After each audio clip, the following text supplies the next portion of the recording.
পর্দা মুসলিম নারীদের জন্য ফরজ, আর এই বিধান মানতে প্রয়োজন হিজাব। তবে কোথাও কোথাও হিজাবি তরুণীদের কোণঠাসা করার চেষ্টা করা হয়। তবে সেসব অপচেষ্টাকে পেছনে ফেলে ভারতের মাটিতে ইতিহাস গড়লেন অ্যাডভোকেট ফাতিমা তাহলিয়া।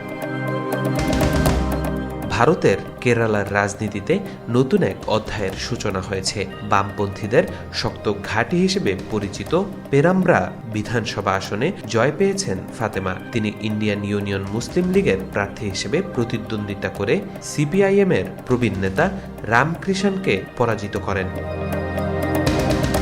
৩৪ বছর বয়সী তাহলিয়া মোট ৬৩,৯৯৯ ভোট পেয়ে প্রায় ৪,৭০০ ভোটের ব্যবধানে জয়ী হন। এই জয়ের মধ্য দিয়ে তিনি মুসলিম লীগের ইতিহাসে প্রথম নারী বিধায়ক বা এমএলএ হিসেবে একটি নতুন দৃষ্টান্ত স্থাপন করেছেন।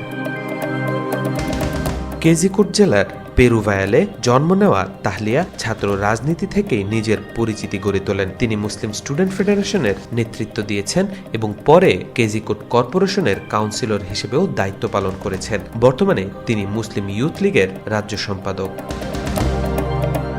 কোঝিকোড সরকারি আইন কলেজ থেকে স্নাতক এবং ত্রিশূর সরকারি আইন কলেজ থেকে স্নাতকোত্তর ডিগ্রি অর্জনের পর বর্তমানে কালিকট জেলা আদালতে আইন পেশায় নিয়োজিত আছেন।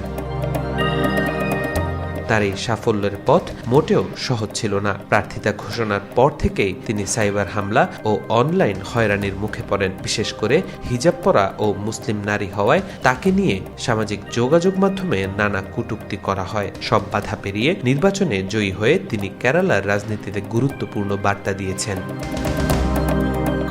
তাওফিকুল ইসলাম, আজকাল।